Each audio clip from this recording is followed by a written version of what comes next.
No,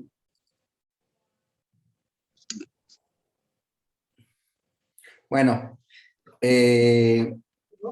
no, ahí está, Zumárraga. ¿A usted sí le sale? ¿Todo? No, yo estoy viendo lo mismo que ustedes. ¿mandé? Lo demás No, porque me mandó, ya no me dejó escribir. lo vamos a quitar otra vez. No.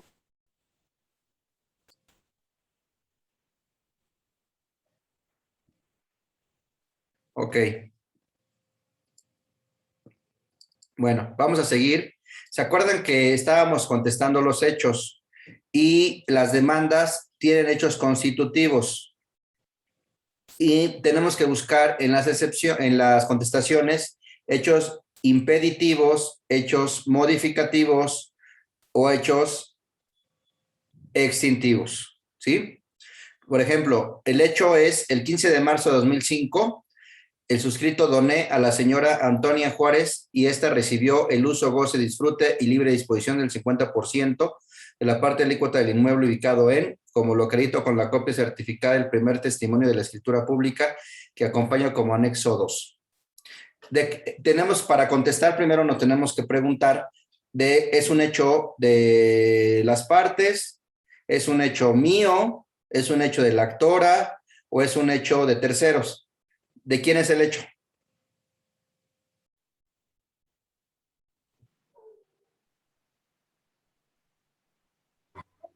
De terceros, ¿no? Uno es de la actora y uno de terceros, ¿no? Para determinar si es hecho propio, hecho de las partes, hecho del actor, de contraparte, hecho de tercero, tienen que tomar en cuenta el verbo, ¿no? Y el sujeto, ¿no? Entonces aquí el suscrito doné pues es un hecho de la actora, ¿no? Y esta recibió es un hecho de tercero. Entonces, ¿cómo se contestan los hechos que no son propios?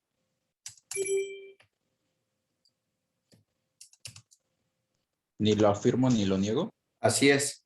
Ni lo afirmo ni lo niego por no ser un hecho propio. ¿No? ¿Se acuerdan que vimos el Código de Procedimientos Civiles?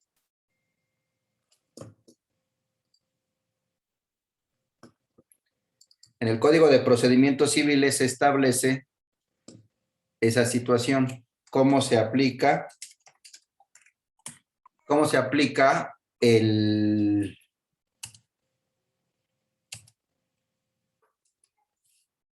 ¿Cómo se aplica cómo se contesta, ¿no?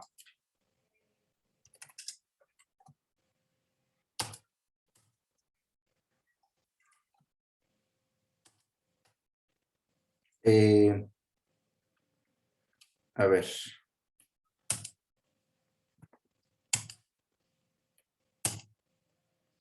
Bueno, vamos a ver, vámonos al artículo. A ver.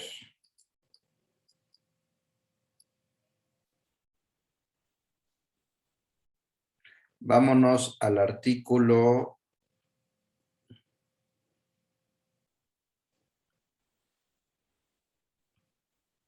Mm,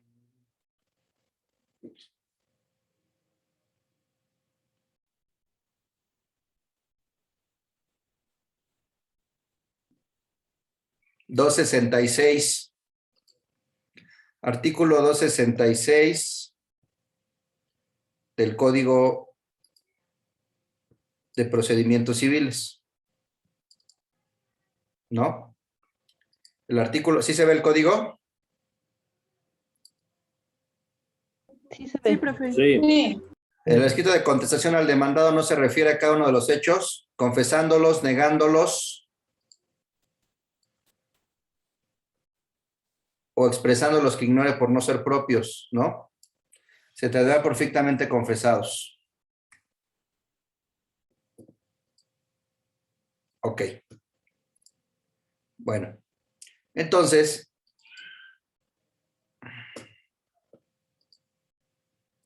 sin embargo, recuerden que habíamos señalado que la donación estaba sujeta a una condición suspensiva, ¿no? Y que la condición suspensiva, mientras no se cumpla, pues no nace la obligación. Es decir, no se transmite la propiedad por medio de la donación. Entonces, igual, subrayo señoría que esta copia es ineficaz para acreditar la propiedad del actor porque está sujeta a la condición suspensiva de permitir el uso al señor Pedro Jiménez y de ninguna parte de su demanda el actor narró en tiempo, modo y lugar que haya cumplido con dicha condición, ¿no? Hayamos señalado que se le había impuesto una condición suspensiva y que no la había cumplido, ¿no? Entonces, aquí, supuestamente, el señor Juan Pérez le dona a otra persona, ¿no? Entonces, aquí, bueno, le habíamos puesto Pedro Jiménez. Vamos a ponerle Juan Pérez, era Juan Pérez, ¿no? Ah, no, perdón, el Juan Pérez era, perdón, Pedro Jiménez era al que le iban a permitir el uso. Entonces aquí, sobre la señoría, que esta copia es ineficaz para acreditar la transmisión de la propiedad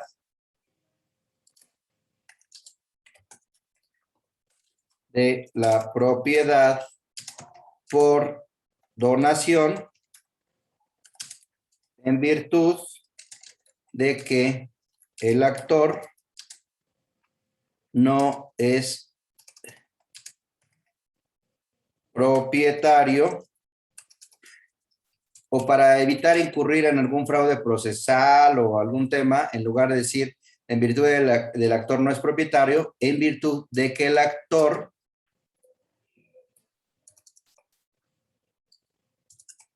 no señaló en su demanda haber cumplido con la condición suspensiva a la que estaba sujeta la primera donación, ¿no?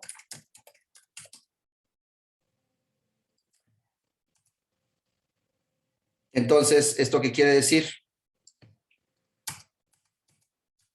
Pues, si no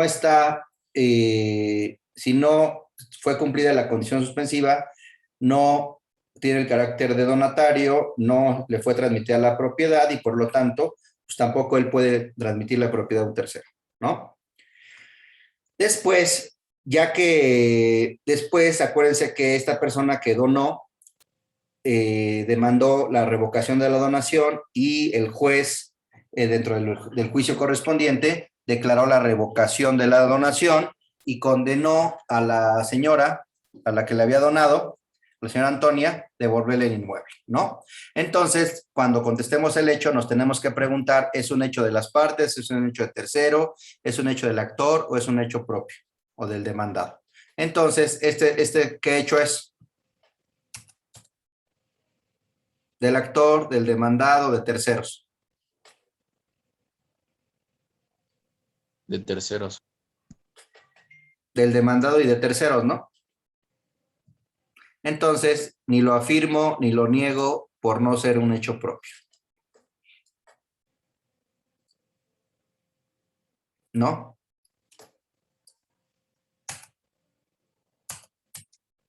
Luego, dice, el 30 de mayo de 2013, la señora Antonia celebró con un suscrito un convenio judicial en el que las partes nos obligamos a vender el inmueble, pagar las deudas y repartirnos el remanente. ¿Es un hecho propio? ¿Es un hecho de terceros? ¿Es un hecho de la actora? ¿Qué hecho es? Vean el sujeto y el verbo. ¿Qué hecho es? Propio. No, es de terceros, ¿no? Porque Es de tercero porque es de la señora Antonia, ¿no? Entonces, ni lo afirmo ni lo niego por no ser propio. Subrayo a su señoría que dicho contrato es inoponible a mi representado, porque acuérdense que promovió por apoderado. A mi representado. ¿Por qué? Porque es inoponible a mi representado el contrato, el convenio judicial que celebró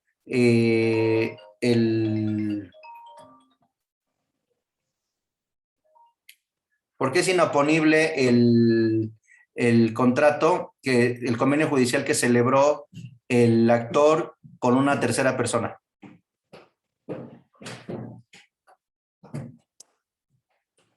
¿Por qué?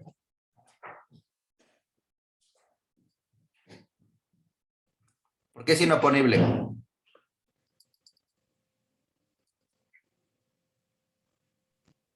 Porque se supone que estamos comprobando que no hay donación, ¿no? Uh-huh. Y si no hay donación, pues no tiene objeto del acto jurídico, ¿no? Uh-huh. Y pues por eso se opone, y digo inoponible porque pues no es existente. Además, ¿por qué es inoponible?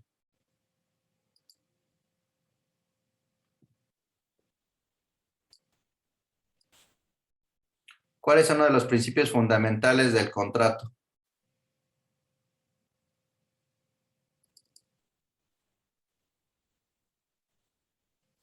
¿Cuál es?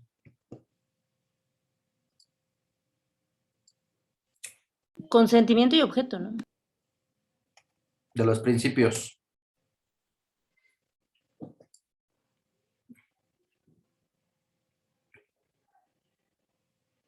(1796) del Código Civil. Los contratos se perfeccionan por el mero consentimiento, excepto aquellos que deben revestir una forma establecida por la ley.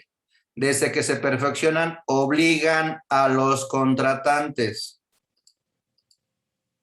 ¿Cómo se llama este principio?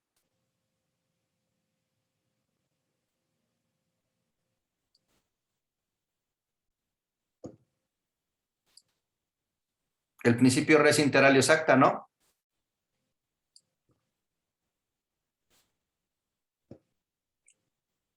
¿Qué implica el principio res inter alios acta? Que obliga nada más a los que intervienen en él. Claro. Entonces, pues no, porque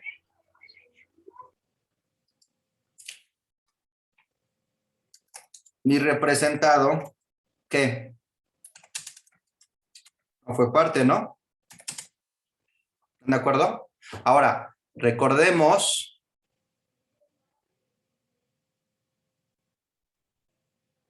luego, dice aquí, el 15 de enero de 2014, la señora Antonia celebró con el suscrito un contrato privado de compraventa respecto del inmueble ubicado en...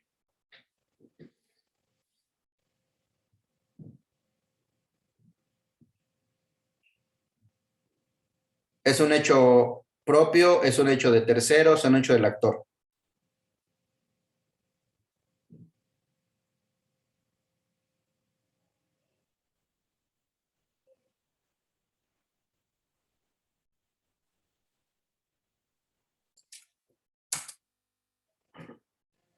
¿Es un hecho de quién? De la actora con un tercero, ¿no? Ajá, es propio. No, es un hecho de la actora con un tercero, del actor con un tercero.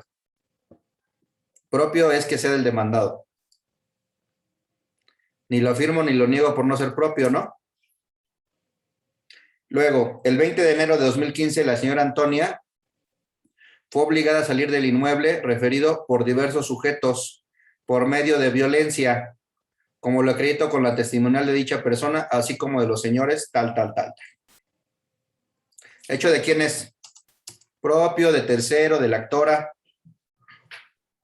Del actor y de terceros. No de terceros nada más, ¿no? De tercero, ¿no? ¿De quién? Es de De Antonio. De la señora Antonia, ¿no? Entonces, sin embargo, aquí hay un hecho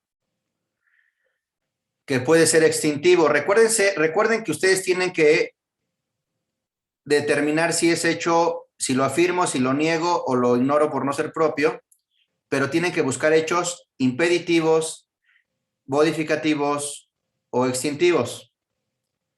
A ver, no pierdan de vista eso. El 20 de enero, la señora de 2015, la señora Antonia, de acuerdo a lo que me manifestó, fue obligada a salir del inmueble referido por diversos sujetos por medio de violencia, como lo acredito con la testimonial de dicha persona, así como de los señores tales. ¿Cómo se contestan los hechos de tercero?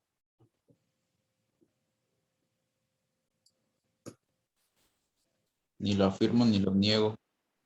Ni lo afirmo ni lo niego por no ser un hecho propio, ¿no? ¿Sí? Sin embargo, para efectos de nuestra estrategia, hay una confesión judicial espontánea. ¿Cuál es la confesión judicial espontánea?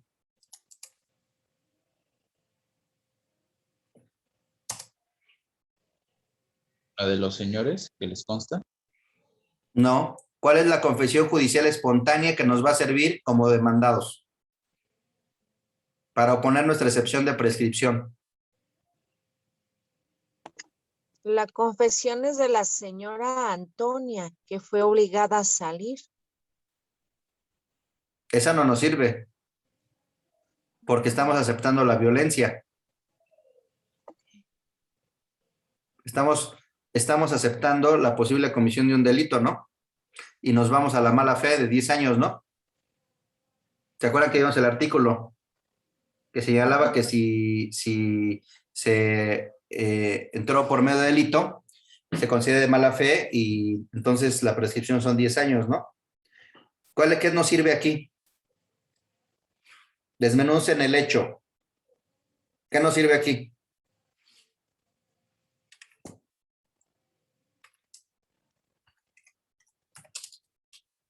Subrayo de su señoría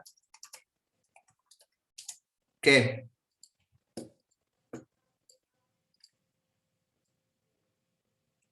subrayo de su señoría que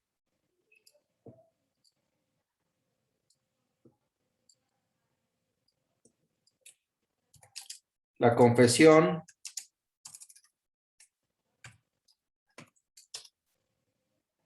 judicial espontánea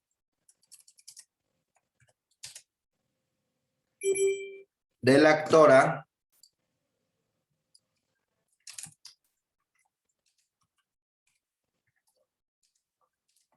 en el sentido de que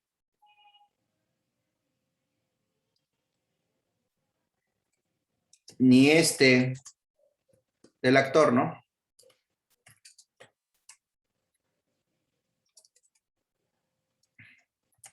En el sentido de que ni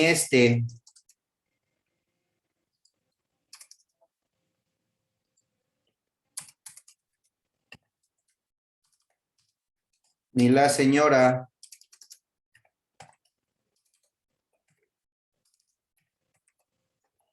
Antonia, ¿qué? ¿Qué?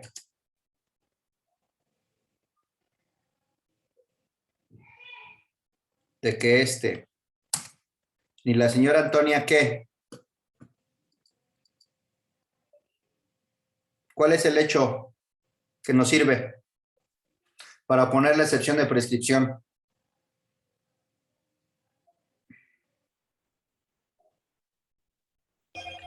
Habitaron de cuál- manera continua.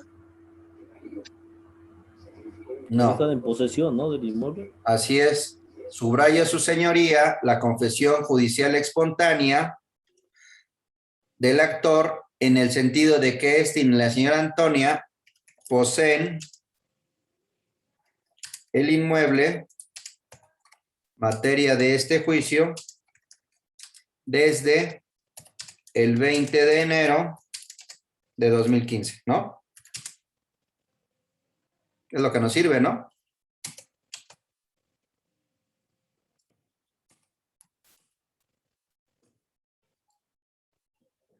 7. De una búsqueda que realicé en el registro público, en el folio real, me percaté de que en el mismo está inscrita la escritura de fecha 1 de enero de 2003, en el que supuestamente el señor Emiliano Sánchez me compró dicho inmueble por la cantidad de, es la primera compraventa, pero ustedes son el último poseedor. ¿Es un hecho propio, es un hecho del actor o es un hecho de terceros?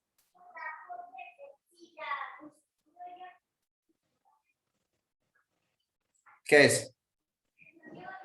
Es un hecho del actor. Es un hecho del actor.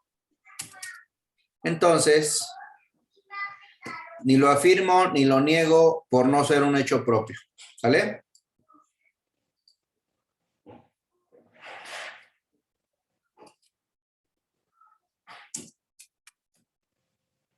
Ocho. Es el caso que en la primera supuesta compraventa, el suscrito no expresé mi voluntad, pues no firmé dicha escritura ni estuve el día en la notaría, sino me encontraba trabajando en. O sea, ¿es un hecho propio, es un hecho de tercero, es un hecho del actor? Del actor.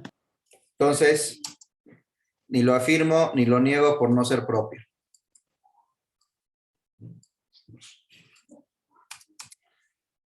De una búsqueda que realicé en el registro público, me percaté de que está inscrita una segunda compraventa, en donde supuestamente Marta Galindo le compró a Emilio Sánchez. ¿Es un hecho propio, es un hecho de la actora o es un hecho de terceros?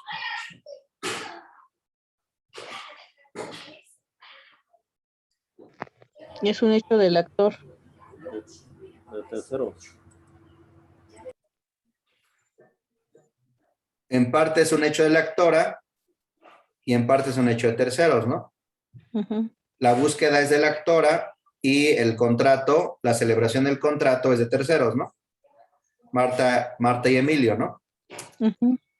Ni lo afirmo ni lo niego por no ser hecho propio. Pero, por ejemplo, si si tiene la escritura Emiliano y en el antecedente de propiedad tiene que venir esa compra de la señora Marta, ¿no? Digo, quien dio esto tenía que ver quién estaba antes. Sí estaba, Ujú. sí estaba. Porque acuérdense que primero le falsificaron la firma al actor, lo inscribieron y luego el primer comprador, supuesto comprador, le vendió al segundo y luego al tercero. Entonces, Ujú. se transmitieron la propiedad, pero hasta ahorita pues no son hechos propios, ¿no? El día el señor Emiliano Sánchez vendió el inmueble, vendió un inmueble que no es de su propiedad porque la segunda supuesta compraventa carece de objeto que pueda ser materia del contrato, lo cual será confirmado cuando usted declare la nulidad o inexistencia del primer contrato. ¿Es un hecho propio de terceros o del actor? Vean el sujeto y el verbo.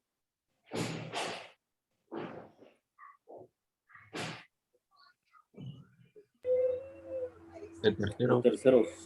De tercero, Entonces, sí. ni lo afirmo ni lo niego por no ser propio, ¿no? Salvo que tengan una confesión que les sirva, ni lo afirmo ni lo niego por no ser propio. El día tal, el perito evaluador concluyó que el valor comercial del inmueble a la fecha de la segunda compraventa es de 20 millones y el precio fijado por los señores Emilio Sánchez y Marta Galindo fue de 3 millones, como lo acredito con el avalúo que acompaño como anexo 4. Este hecho, pues sí les afecta, porque les tiraría el carácter de terceros adquirentes de buena fe, ¿no? Entonces, aquí tendrían que ver, en principio, como es un hecho de terceros, ni lo afirmo ni lo niego por no ser propio, subrayo a su señoría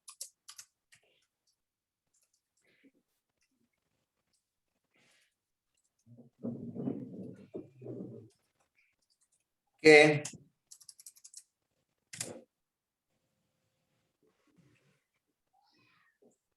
el valor del inmueble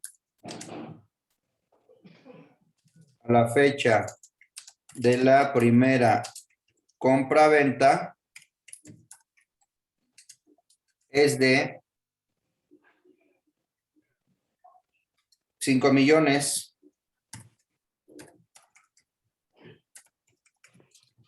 de pesos, porque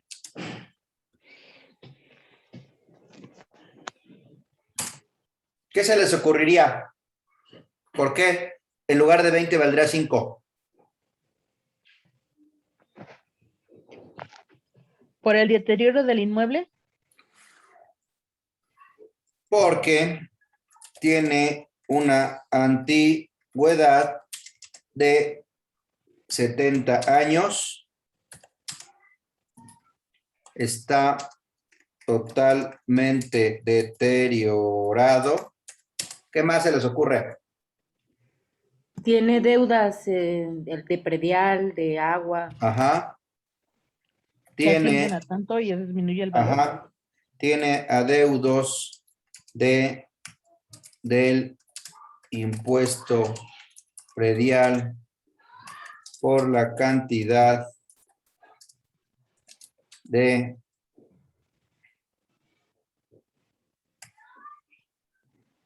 $4 millones de pesos. Tiene adeudos de agua de contribuciones por la prestación del servicio de distribución de agua por la cantidad de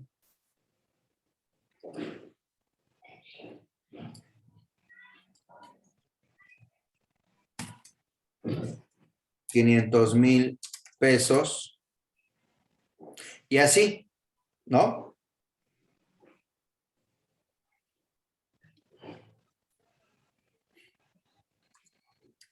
Como lo acredito con la copia certificada del avalúo que acompaño como anexo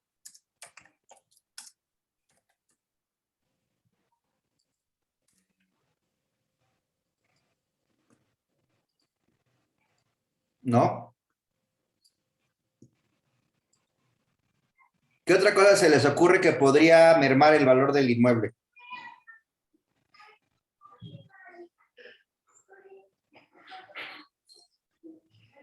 No sé si la ubicación. Quizás el propietario tiene urgencia de vender el inmueble. Ujú. Ujú.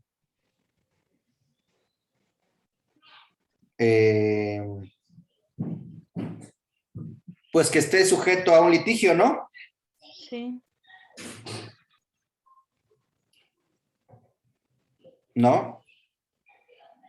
Puede Con ser, el ¿no? propio fisco con el propio, Sí. con la tesorería por los adeudos que tiene de predio y agua. Ujú. Ujú. Puede estar sujeto a un litigio, ¿no? Sí. O sea, imagínense que esté sujeto a un litigio, pues el valor del inmueble bajaría considerablemente, ¿no? Así es. ¿No? Bueno, ¿para qué les va a servir esto? ¿Para qué les va a servir justificar esto? el valor bajo. Demostrar que no hay mala fe. Para demostrar que existe una proporción entre el valor y el precio, y por lo tanto no hay mala fe, y por lo tanto sí es un tercero adquiriente de buena fe, ¿no? Ujú. ¿Sí? Sí. Bueno, luego de una búsqueda que realicé en el registro público, me percaté que está inscrita una tercera escritura.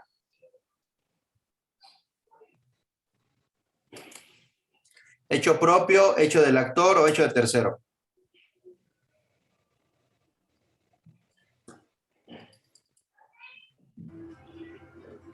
Del actor. Del actor y de tercero. Del actor y de terceros. Ni lo afirmo ni lo niego por no ser propio. 13. El día tal, la señora Marta Galindo vendió el inmueble que no es de su propiedad porque la tercera supuesta compraventa carece de objeto que pueda ser material del contrato, la cual será confirmado cuando usted declare la nulidad. Hecho de tercero, hecho propio o hecho del actor. Tienen que ver el sujeto y el verbo.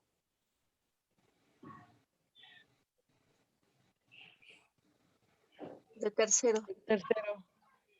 Lo afirmo ni lo niego por no ser propio. El día, el perito evaluador concluyó que el valor comercial del inmueble a la fecha de la segunda compraventa es de 20 millones y el precio fijado fue de 4 millones. Propio, actora o tercera.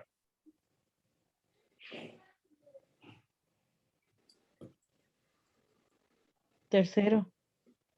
Entonces, ni lo afirmo ni lo niego por no ser propio y el subrayo que el valor del inmueble de la segunda compraventa es de 5 millones de pesos porque tiene una antigüedad, 70 años, está totalmente deteriorado, tiene adeudos, ¿no? Pero ¿no sería muy obvio que tuvieran los mismos adeudos en una primera compra y una segunda compra? ¿Mandé? Pero ¿no sería como muy obvio que tuvieran los mismos adeudos en la primera y en la segunda compra? ¿Venta? Bueno, la antigüedad es la misma, ¿no? Cambiaría unos años, ¿no? Ajá. A lo mejor, no sé, 73 años, ¿no? Está deteriorado. Pues aquí podría haber un impedimento porque no se pueden celebrar las escrituras, no se pueden inscribir las escrituras si no están pagados los impuestos, ¿no? Ujú. Pero hay, en ocasiones, falsifican las constancias. Las constancias del pago de predial y la constancia del agua y falsifican las constancias, ¿no? Y pasan las compraventas, las inscripciones. Podemos cambiarlo. Está totalmente deteriorado.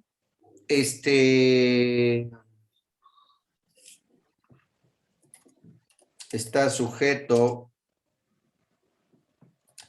al juicio ejecutivo mercantil, tal, ¿no? Por ejemplo, en este caso, estas personas, el primero y segundo tenían juicios en contra. Entonces, pues el inmueble corre el alto riesgo de ser embargado.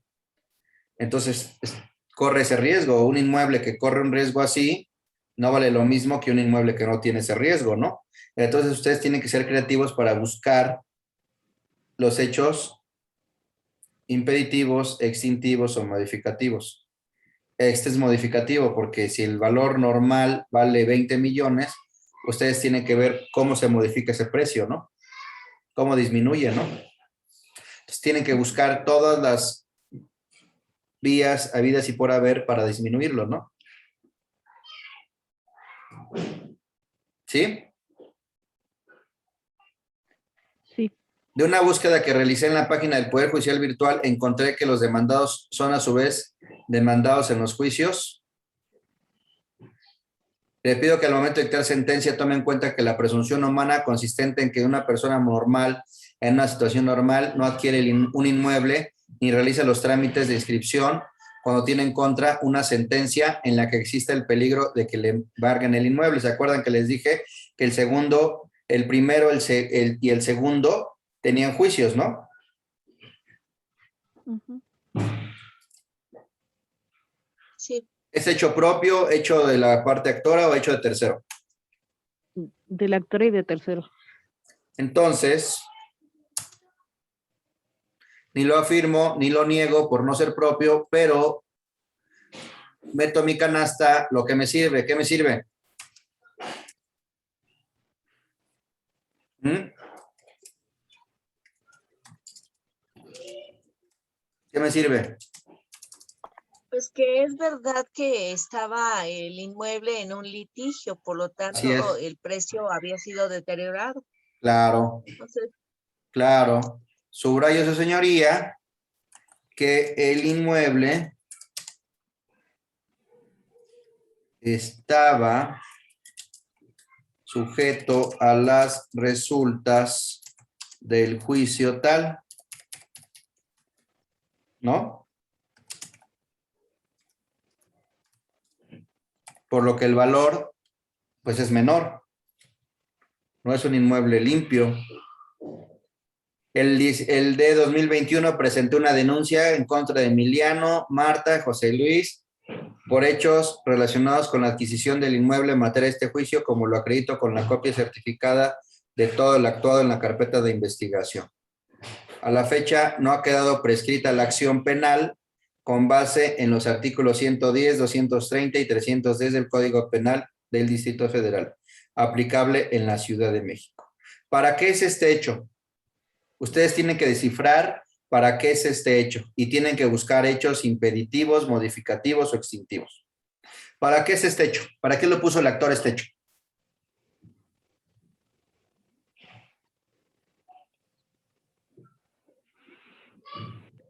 ¿Se acuerdan?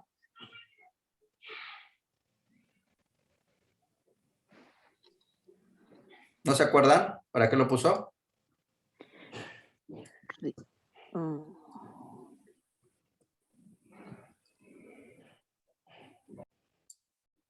¿Se acuerdan para qué lo puso? Para evitar la dilapidación del bien y para que se quede también por la vía penal. Pero había otra razón. ¿Se acuerdan?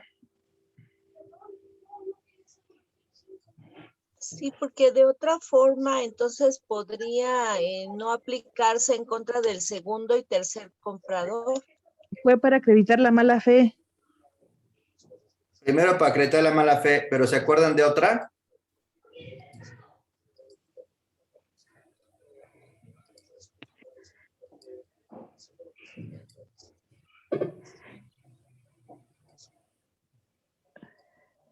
¿Se acuerdan?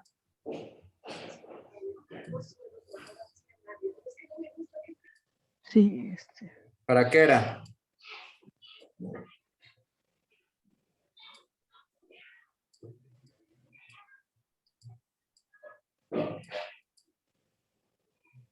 su participación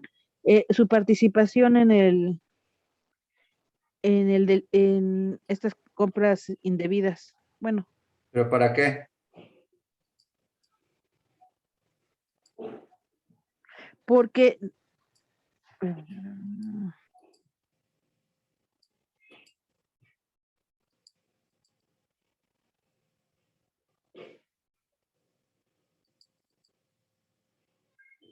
¿No se acuerdan del 1155? El Código Civil.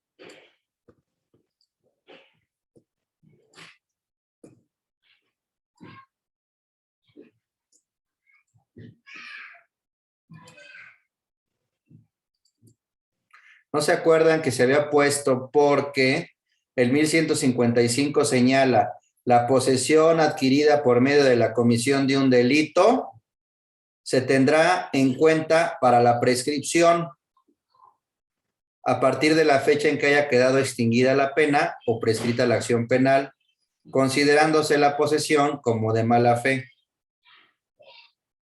¿Se acuerdan? Que era para tirar la prescripción de buena fe. La posesión adquirida por medio de la comisión de un delito se tendrá en cuenta para la prescripción a partir de la fecha en que haya quedado extinguida la pena o prescrita la acción penal. considerándose la posesión como de mala fe.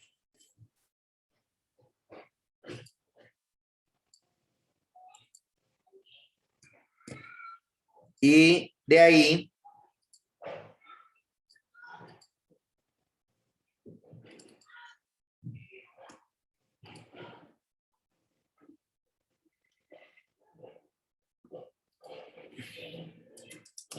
aquí denunció al demandado, ¿no?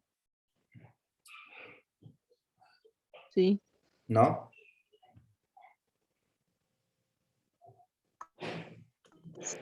Entonces,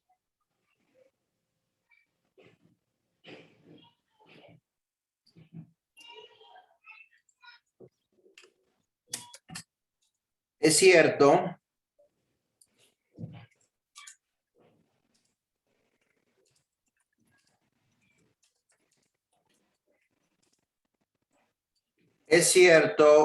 por cuanto hace el suscrito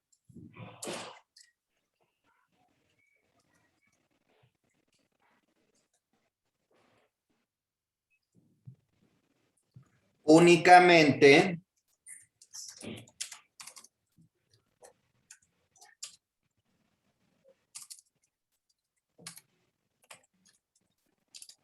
que el actor me denunció.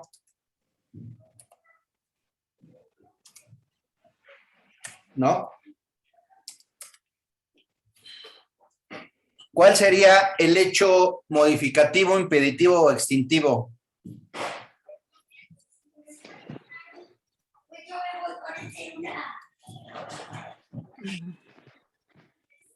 Subrayo.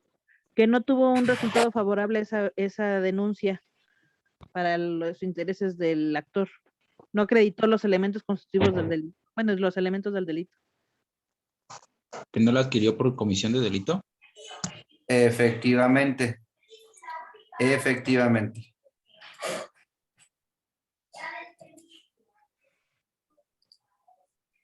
Subrayo a su señoría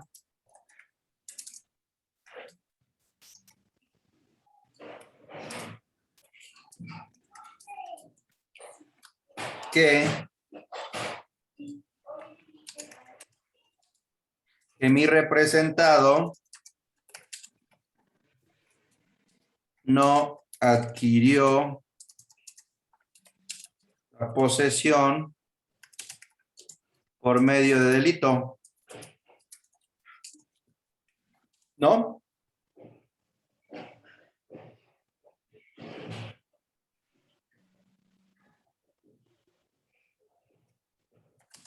Pues la adquirió del titular registral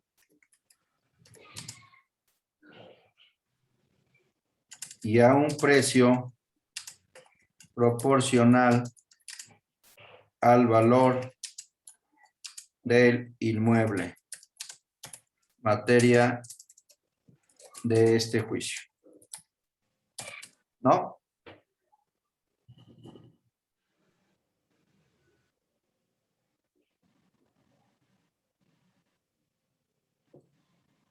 ¿Sí?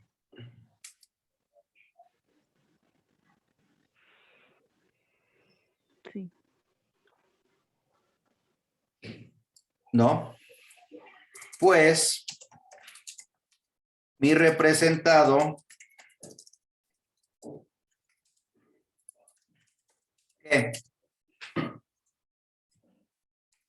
ignoraba o ignora si es cierto o no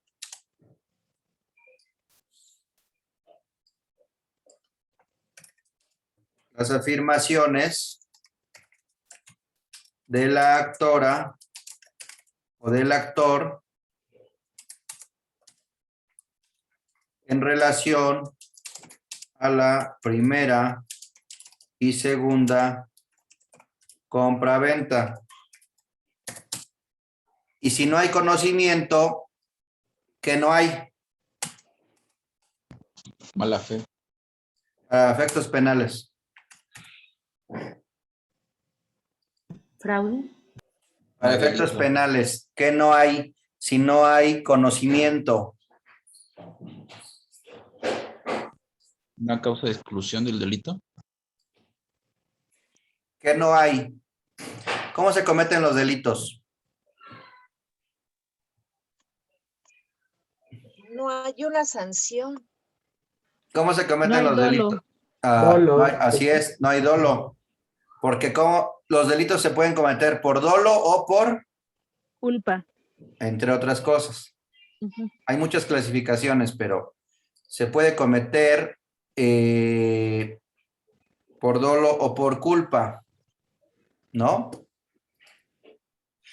¿Cuándo se comete con dolo? Cuando sabes y quieres cometer el ilícito. Cuando hay conocimiento y hay voluntad, ¿no? Ujú.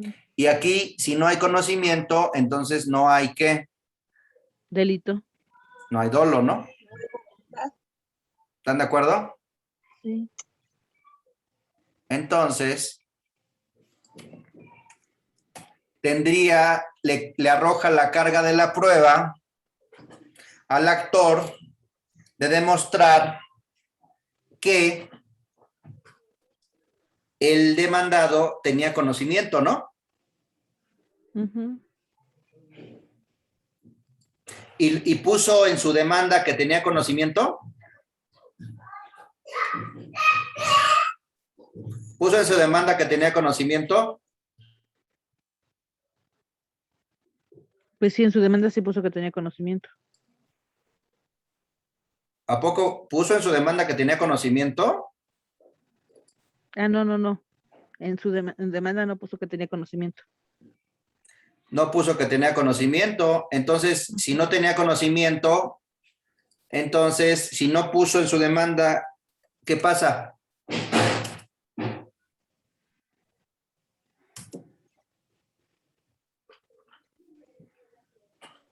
No lo pidió. Pues él no tiene culpa. ¿Qué pasa técnicamente? ¿Qué habíamos dicho? Si no Que ponen los hechos. o sea, si él no pone ese hecho, no es un hecho. No es un Las hecho pruebas no controvertido, ¿no? Ujú, materia de delito, sí. Y si no es un hecho controvertido, ¿qué? No forma parte de la litis, ¿no? Ujú. Y si no forma parte de la litis, ¿qué? ¿Qué pasa aunque lo demostremos? Aunque el actor demostrara en pruebas con testigos que sí tenía conocimiento o por medio de una circunstancial o una presuncional humana que demostrara que sí tenía conocimiento el demandado, pero no lo señaló en su demanda. ¿Qué va a No pasar? trasciende el resultado del fallo. Así es, ¿por qué? Porque no forma parte de la litis, por el principio de congruencia, ¿no? Sí. Y se acuerdan que le señalé la jurisprudencia que señala que si no, el resultado de las pruebas no puede subsanar las deficiencias de la narración de sus hechos, ¿no? Ujú. Artículo 3 del Código Penal. Para que la acción o la omisión sean penalmente relevantes, deben realizarse dolosa o culpablemente.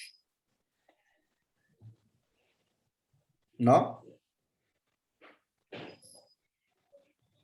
¿Sí? Sí. Entonces, obra dolosamente, artículo 18 del Código Penal de la Ciudad de México, el que conociendo los elementos objetivos del hecho típico de que se trate o previendo como posible resultado típico, quiere o acepta su realización. El que conociendo los elementos objetivos del hecho típico o previendo como posible su resultado, quiere o acepta. Es decir, conocimiento y voluntad. ¿Está de acuerdo? ¿Están de acuerdo? Sí.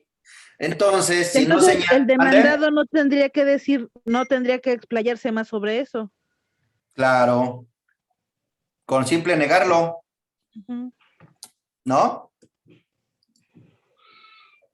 con simple negarlo. ¿Están de acuerdo? Sí. Simplemente lo niega y entonces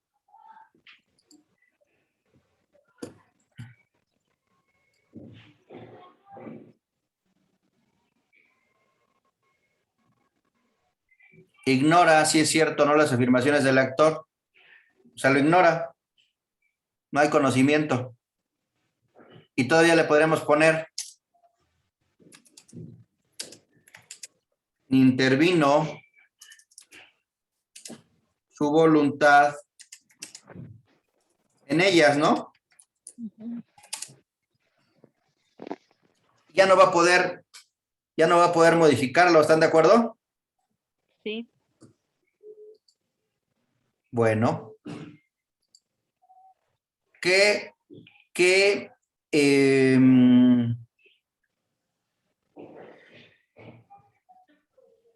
herramienta tendría el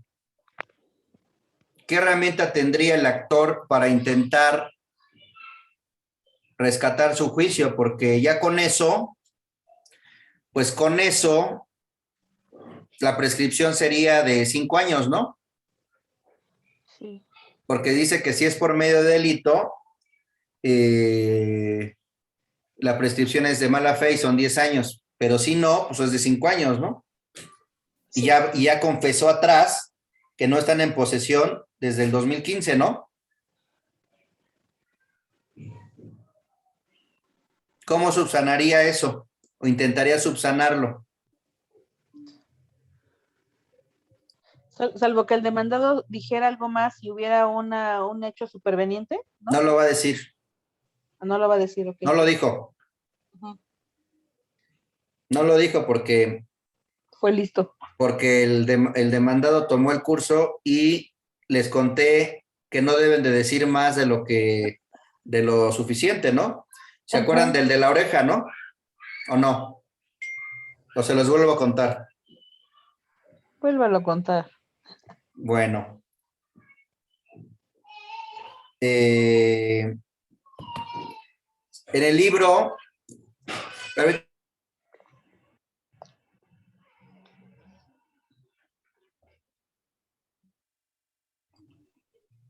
en el libro de cómo se ganan los juicios, hablan sobre el agregar o no agregar cosas innecesarias, específicamente en la testimonial, y señala que era un abogado joven que iba con su novia. Ah, sí, ya me acordé de la oreja. Y estaba Cuando lo defendiendo, estaba defendiendo a un acusado de que le había arrancado la oreja a la víctima. Entonces el abogado le pregunta al testigo, entonces está en la testimonial y le pregunta al testigo, ¿usted vio cuando mi cliente le arrancó la oreja a la víctima? Y el testigo dijo, no, yo no lo vi. Si se hubiera quedado callado el abogado, era suficiente para haber obtenido un fallo favorable, ¿no? Era el único testigo. Pero el abogado, queriéndose lucir y preguntar de más, le preguntó si no le consta que le arrancó la oreja, entonces ¿a qué viene? ¿A qué vino a declarar? Y le contestó el testigo, no vi cuando se la arrancó, pero vi cuando le escupió, ¿no? Entonces, no hay que decir de más, no hay que hablar de más. ¿Sí? ¿Entendido? Sí. Bueno, entonces,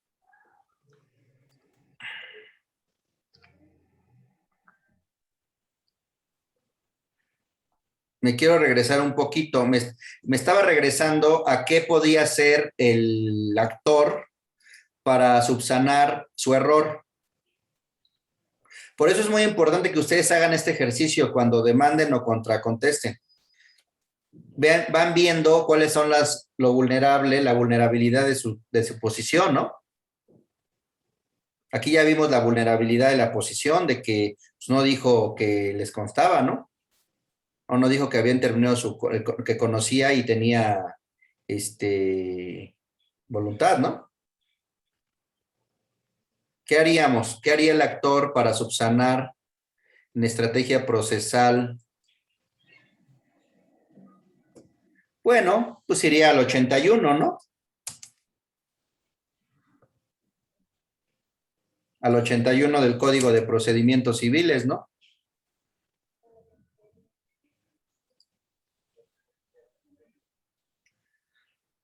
¿Qué señala el 81?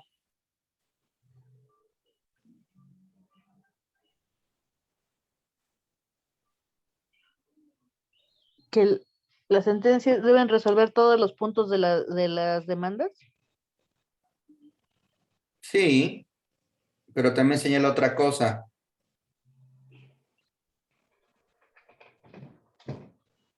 Las sentencias definitivas, artículo 81 del Código de Procedimientos Civiles.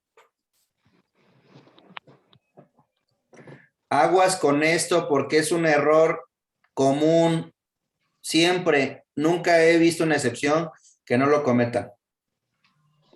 Nunca, ¿eh? En 20 años. Siempre lo cometen. Nunca he visto lo contrario. Las sentencias definitivas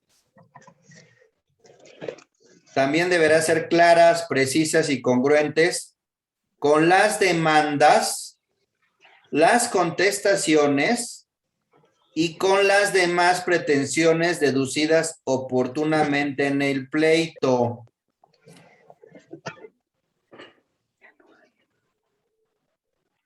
¿A qué se refiere esto? Demandas, contestaciones y demás pretensiones deducidas oportunamente en el pleito.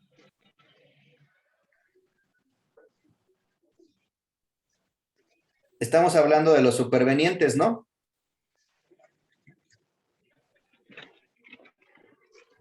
¿Están de acuerdo? De las excepciones supervenientes, ¿no? ¿Se acuerdan que se pueden oponer excepciones supervenientes? Sí, bro. Y con las demás pretensiones deducidas oportunamente en el pleito.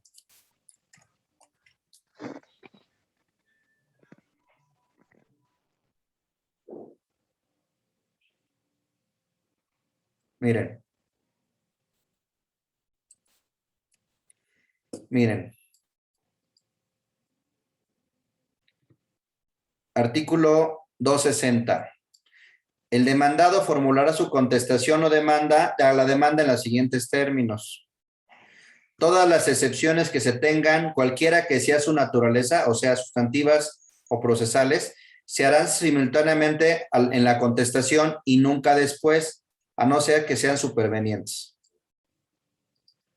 ¿Sí? Entonces, una excepción superveniente es una petición formulada oportunamente, ¿no?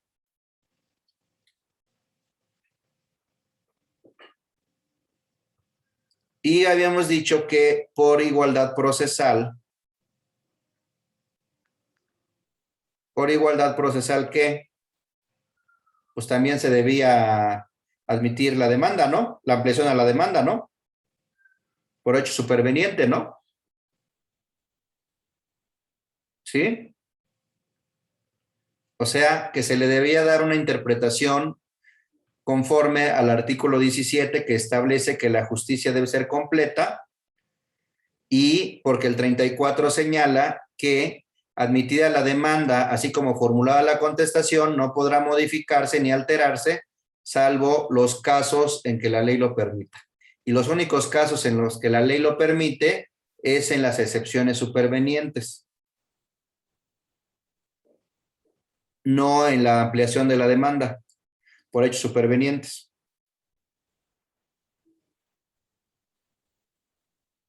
Pero habíamos dicho que el principio de contradicción, igualdad procesal, igualdad de armas, implica lo que le permites a uno, permíteselo al otro, ¿no? Porque si no, no hay una justicia completa.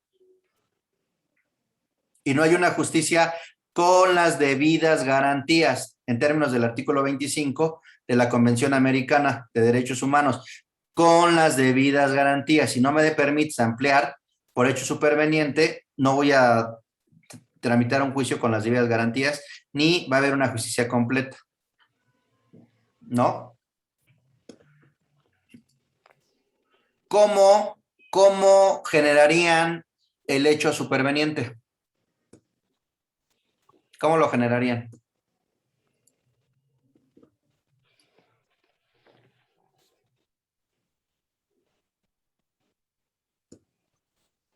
¿Cómo lo generarían?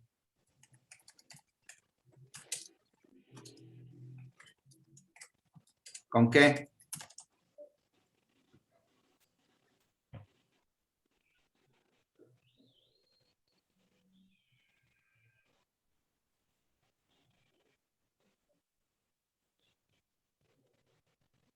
¿Cómo lo generarían?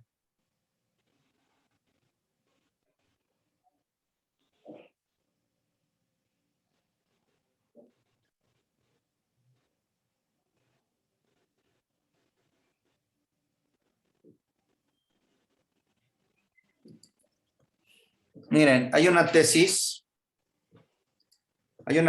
que habla sobre la ampliación a la demanda. ¿Se ve? Sí. Ampliación a la demanda, ampliación, término para ejercer ese derecho por hechos supervenientes. Legislación del Distrito Federal. El derecho de la actora para ampliar el escrito inicial de demanda con base en hechos supervenientes tiene sustento en la aplicación analógica de los artículos 268 y 273 del Código de Procedimientos Civiles, que otorgan a la parte enjuiciada, o sea, al demandado, el derecho a ampliar su defensa con base en datos, elementos o hechos supervenientes, excepciones supervenientes, por lo que con base en dichos preceptos, el actor también puede ampliar los hechos y cuestiones de derecho en que funda sus pretensiones, siempre que ello responda a una cuestión superveniente, en atención a los principios de equidad procesal e igualdad de las partes que imperan en los juicios civiles. Ante la presencia de igualdad de razones, debe acudirse al aforismo jurídico consistente en que debe otorgarse el mismo derecho.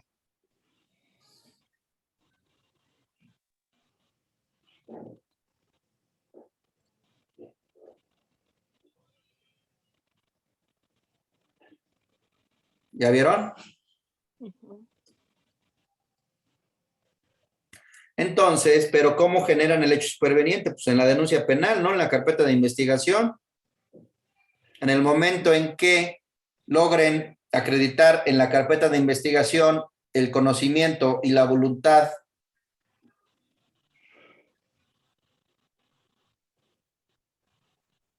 en ese momento dicen, me acabo de dar cuenta de que esta persona, el demandado, tiene conocimiento y voluntad, ¿no? O que hay una participación en el hecho delictivo, ¿no? Y lo ofrecen como prueba superveniente.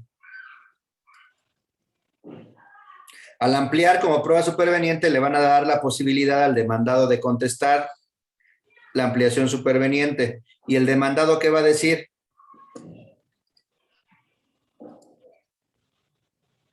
Va a negar, ¿no?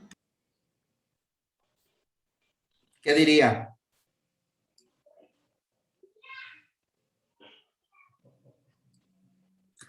El demandado va a decir...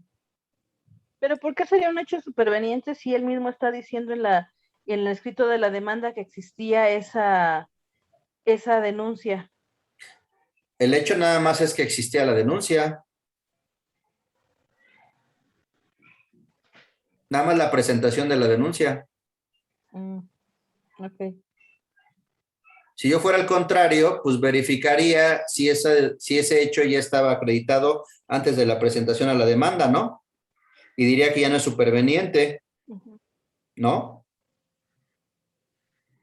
Pero sí, Ujú. sí es superveniente, pues va a ampliar.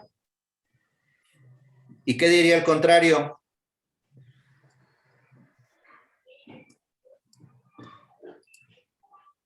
Que aún no es definitivo porque no se le ha juzgado por eso, suponiendo que Así estamos es, en la primera etapa. así es. Aquí dice que la posesión adquirida por medio de la comisión de un delito. ¿Hasta cuándo existe la comisión de un delito? Entonces, ¿qué hay sentencia? Aquí no hay sentencia.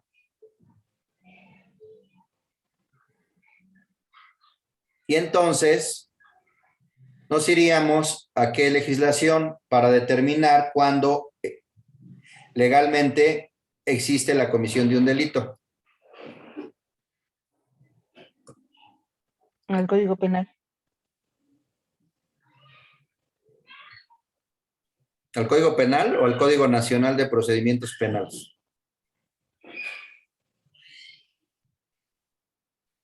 ¿En dónde se establece cuándo hay una comisión del delito? En el Código Nacional de Procedimientos Penales. En el Código Nacional de Procedimientos Penales, ¿no? ¿Están de acuerdo? Entonces, nos iríamos al Código Nacional de Procedimientos Penales. ¿Y ahí qué buscaríamos?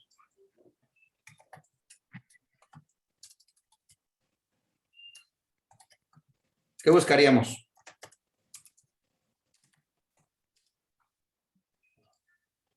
¿En qué fase procesal se decide eso?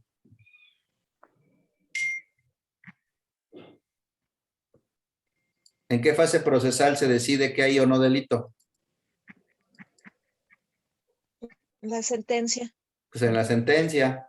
Entonces tenemos que buscar la regulación en el Código Nacional de Procedimientos Penales, la sentencia, ¿no? ¿Están de acuerdo? Sí. Entonces,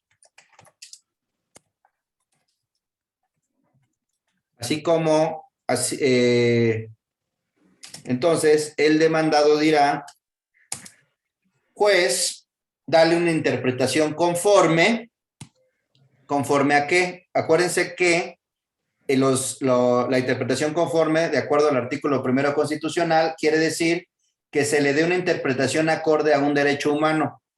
¿A qué derecho humano será acorde ese artículo?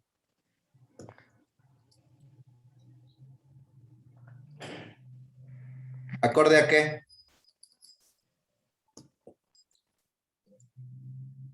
¿A qué De derecho? inocencia hasta que no se demuestre lo contrario. ¿A qué? Al principio de inocencia, que es Al de inocencia. presunción de inocencia, ¿no? Sí. Entonces le van a pedir al juez que lo interprete de acuerdo al principio de presunción de inocencia. ¿Sí?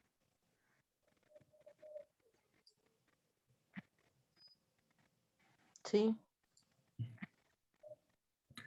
Artículo 13 del Código Nacional de Procedimientos Penales.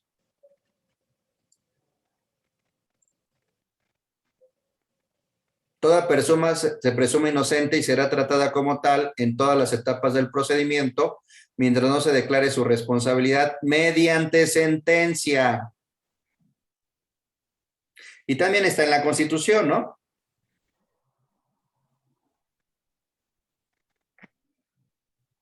¿No? Sí. Entonces,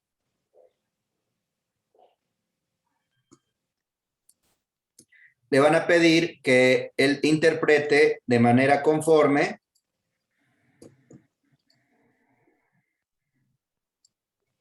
mediante del principio de presunción de inocencia. Bueno, entonces, ya que terminamos de contestar los hechos, nos vamos a oponer, a contestar el derecho. El actor señala que los artículos que le permiten, que responden la pregunta de su cliente. ¿Se acuerdan que les dije?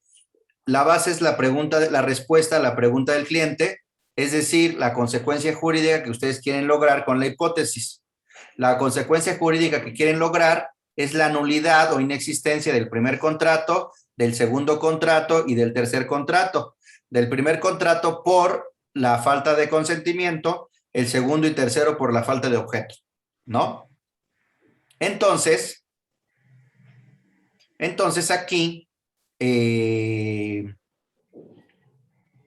los artículos que hace valer el actor, pues son los artículos que regulan la nulidad y la inexistencia, ¿no? Los que regulan la inexistencia de la nulidad absoluta por falta de objeto y por falta de consentimiento, ¿no? Y los artículos que regulan la nulidad de la venta de cosa ajena, ¿no? Entonces, el demandado va a decir que esos artículos son inaplicables porque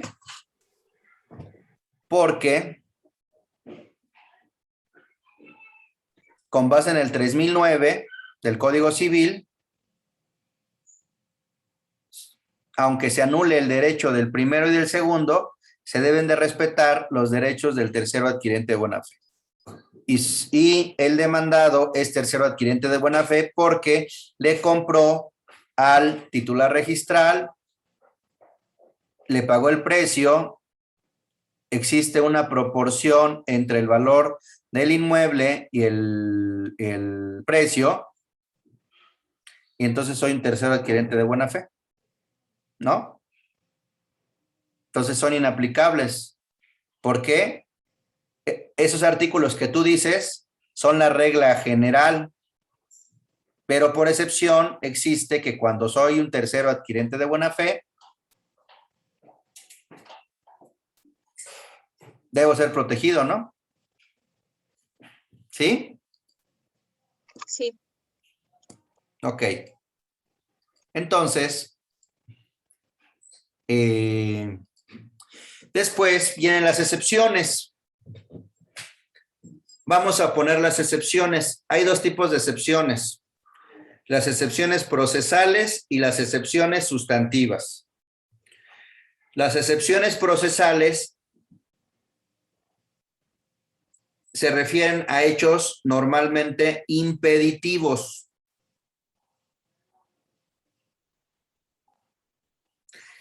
Y las excepciones sustantivas se refieren normalmente a hechos modificativos y extintivos.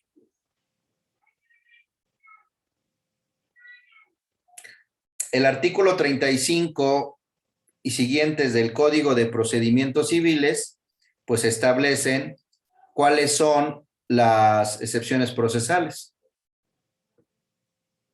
Pero no señalan el código cuáles son las excepciones sustantivas. Entonces vamos a encontrar en el Código de Procedimientos Civiles cuáles son las excepciones procesales. ¿Y dónde encontraremos las sustantivas? ¿Dónde la encontraremos las sustantivas? Código Civil. En el Código Civil. En el Código Civil. En principio. ¿En dónde más? Código Penal. Pues en todas las leyes que haya que regulen derechos sustantivos, que se refieran a la relación jurídica sustancial. ¿No? En principio aquí el Código Civil. La excepción que deriva del artículo 3009 del Código Civil, según el cual aún se anule el derecho del primero y segundo vendedor, debe respetarse al tercero adquirente buena fe. ¿No? Entonces, esa excepción es un hecho impeditivo, ¿Modificativo o extintivo? Extintivo. Extintivo, ¿no? Entonces, porque extingue el derecho del actor, ¿no? Extingue el derecho del actor. Entonces, ya mañana les voy a enseñar a formular las excepciones, a cómo, una manera de cómo redactar sus excepciones. Igual que la demanda, igual que en los recursos, igual que en los conceptos de violación, igual que en los conceptos de invalidez en materia administrativa, igual que los conceptos de violación en materia de amparo, igual que los agravios en materia civil, igual en las excepciones hay una premisa normativa, una premisa fáctica y una premisa probatoria. Porque en la demanda pone los hechos constitutivos de su acción, sus pruebas y su capítulo de derecho. Y en la contestación hay hechos constitutivos de las excepciones, ¿no?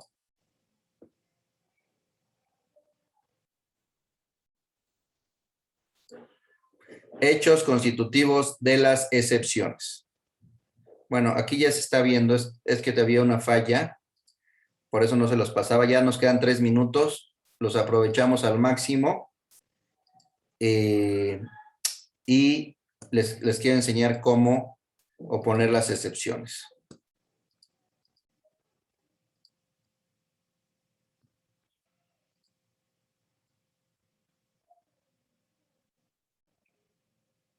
Derecho, pues es la vía, si es competente.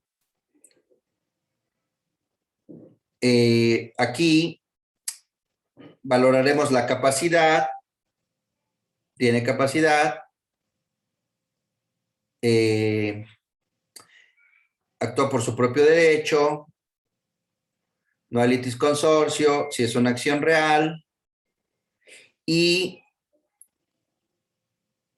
vamos a atacar los elementos constitutivos de la acción y vamos a atacar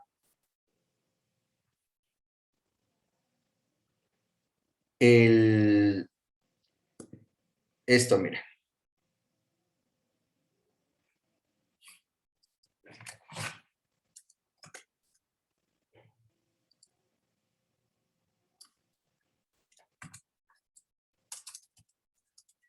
Excepciones. Entonces, ustedes tienen que hacer, para estructurar su pensamiento, impeditivos,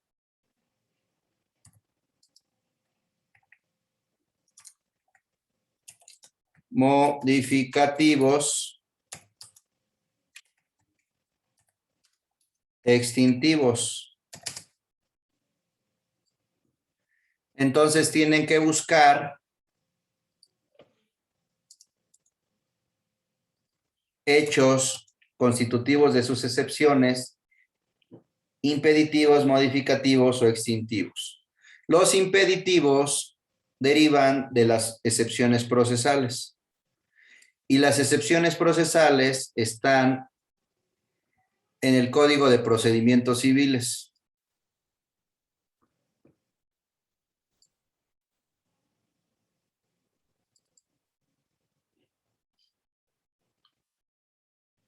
En el artículo 35, son excepciones procesales las siguientes: la incompetencia del juez, la litispendencia, la conexidad de la causa, la falta de personalidad del actor del demandado, la falta de cumplimiento del plazo. ¿Por qué es impeditivo, por ejemplo, la falta de cumplimiento del plazo? Pues porque si no se ha cumplido el plazo, ¿qué va a pasar?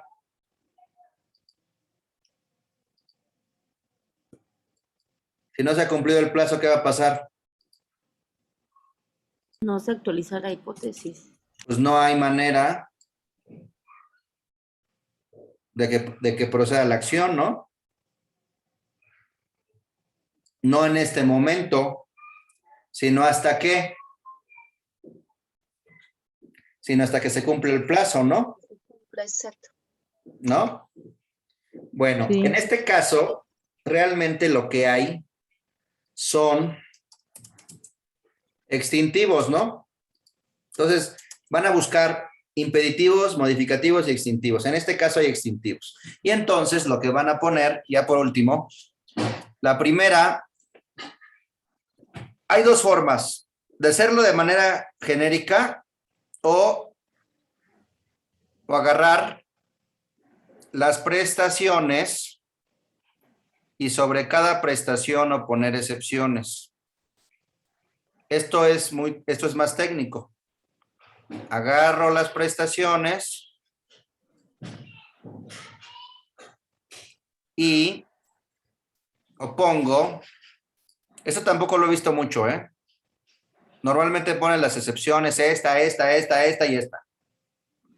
Recuerden que tienen que facilitarle el asunto al juez y tienen que cuidar su principio de congruencia y exhaustividad. Y si no piden bien y si no pueden de manera clara, precisa, pues van a tener problemas en las impugnaciones. Me opongo a que usted declare que el actor es propietario del inmueble. Entonces, ¿cuál van a oponer? La excepción de extinción de la propiedad. ¿No? Ujú. ¿Por qué? Conclusión. Miren, nada más les quiero dar el esquema. Conclusión.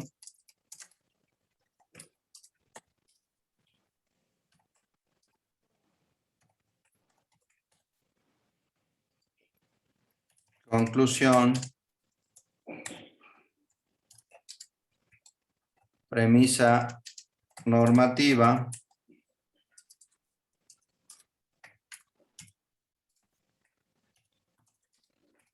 Premisa fáctica y probatoria.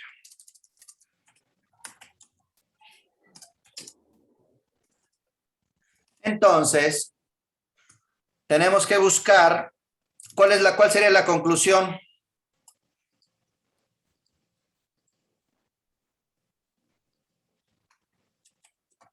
El actor no es propietario porque ¿Fue negligente? ¿Abandonó el inmueble? ¿Algo así? hechos extintivos. El actor no es propietario porque ¿por qué? Dejó de poseer el inmueble desde Primero, el año el 2015. suscrito, ¿qué? O mi representado, Soy legalmente propietario del inmueble. así es, Lo adquirí de buena fe. así es, porque mi representado es el propietario y lo adquirió y es un tercero Adquirente de buena fe. de buena fe, pues lo adquirió del titular registral. ¿Y qué? Y Y se ha existe conocido una proporción entre ¿qué? El valor del inmueble y su precio. Entonces, ¿cuál sería la premisa normativa?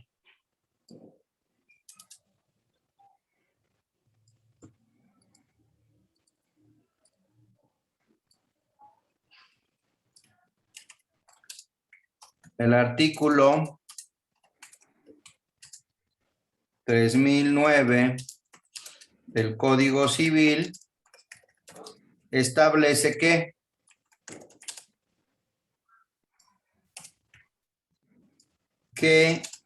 aun y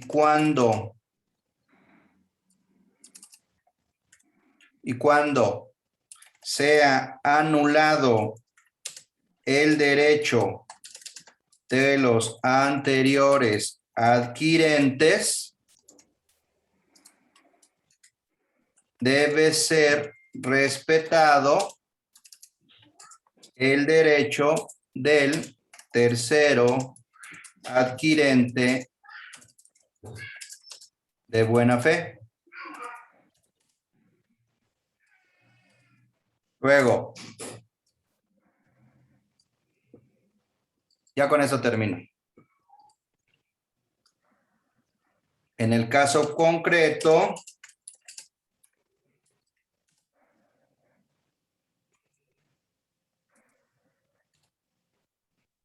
pues más, en la conclusión, el actor no es propietario porque mi representado es el propietario, hizo un tercero adquirente de buena fe. Y ya. Tiene que ser lo más sencillo posible. Y ya en los hechos, en la premisa fáctica, en el caso concreto, mi representado adquirió la propiedad por medio de una compra-venta.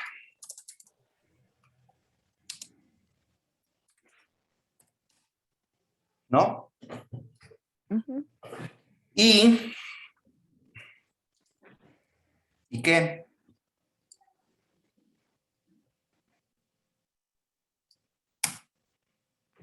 Pues lo adquirió del titular registral y existe una proporción entre el valor del inmueble y su precio. Y entonces, en la premisa probatoria fáctica, señalan los hechos constitutivos de su excepción. ¿No? Ujú. ¿Cuáles serían los hechos constitutivos de excepción? 1, primera compraventa.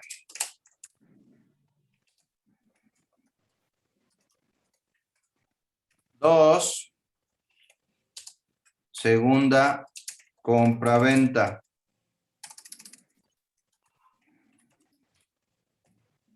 3, tercera.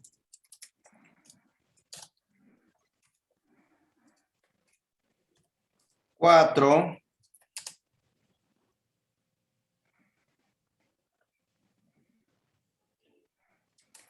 inscripción en el registro público.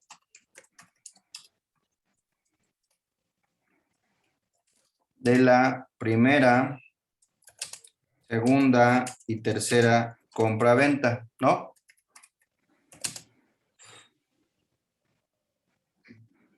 Cinco, proporcionalidad. Proporcionalidad entre el valor del inmueble y ¿qué? El precio, ¿no? Y el precio. Primera compraventa, confesión judicial espontánea. ¿Por qué?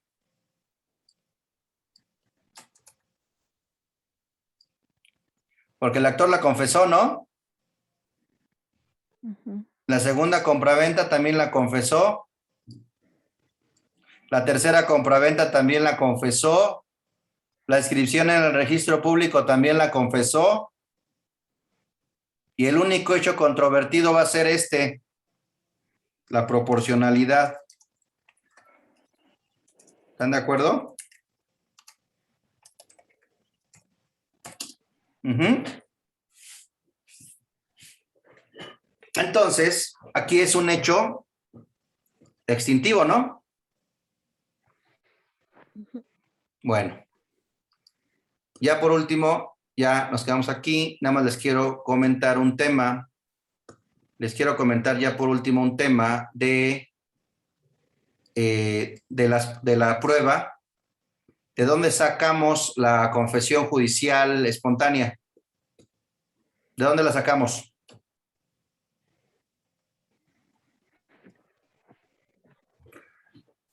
Ustedes saben que hay pruebas. ¿Mandé? De la demanda inicial, ¿no? Sí, pero ¿de dónde sacamos pero ¿de dónde sacamos esa prueba? ¿Dónde está prevista esa prueba?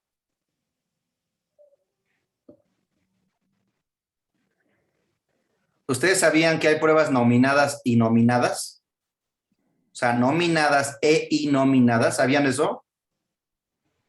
¿Lo vieron en procesal?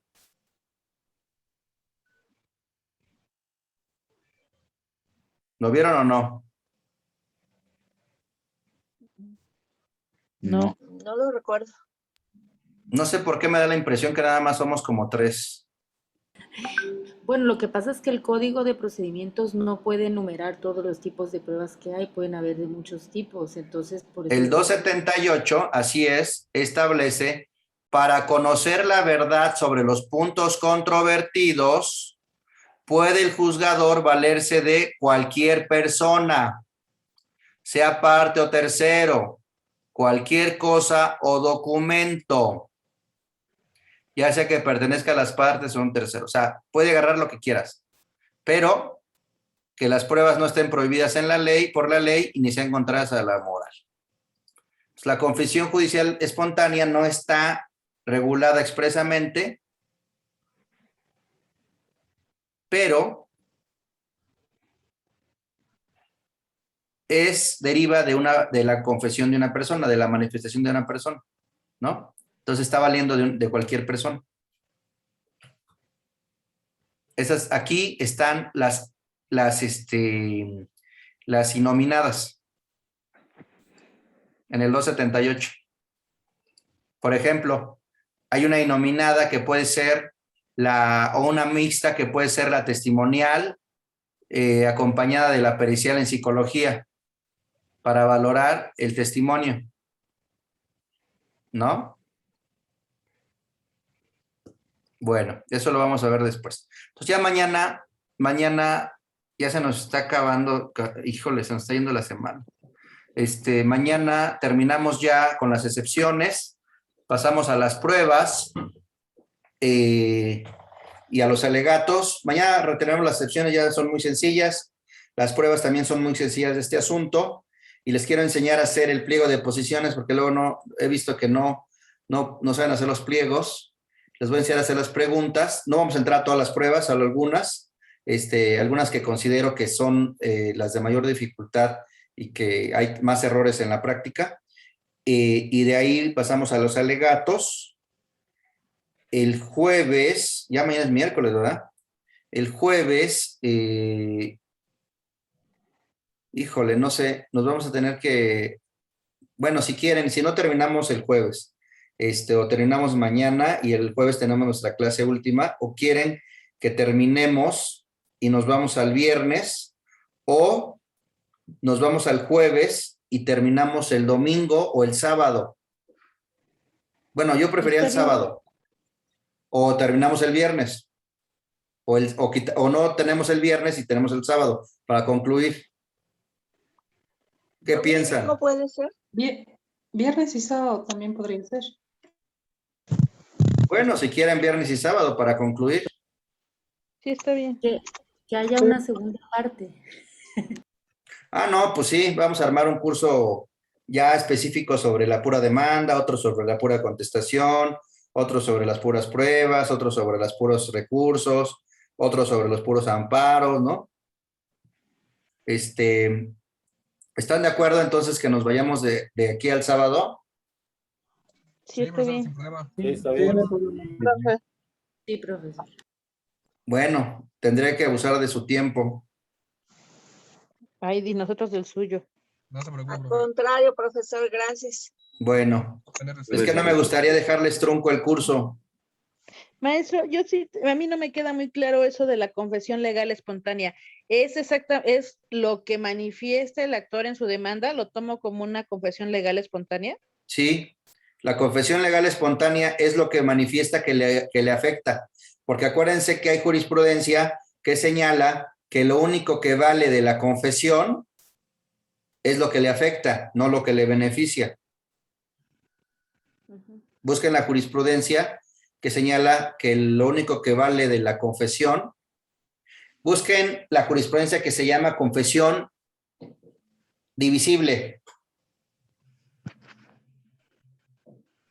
Confesión divisible. ¿La habían escuchado?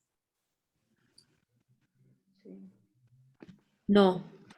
No. Bueno, confesión divisible, la confesión divisible es cuando la parte señala hechos, unos que le benefician y unos que le perjudican. Y la jurisprudencia señala que solo se debe tomar en cuenta por el juez lo que le perjudica. Ok. ¿No?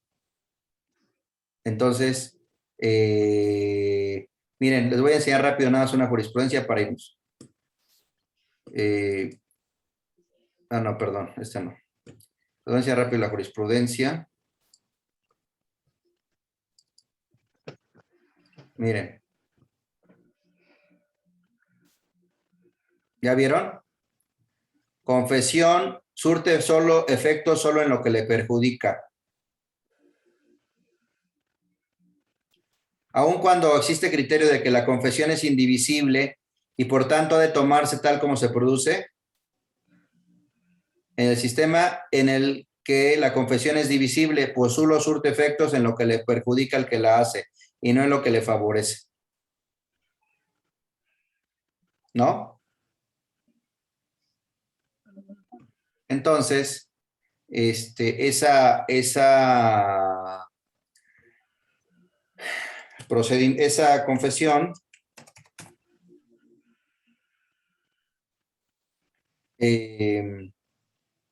confesión pues solo se toma en cuenta lo que le perjudica, ¿no? Bueno, ¿hay alguna duda? No, gracias. ¿Algún comentario? ¿Nada? ¿Alguna pregunta?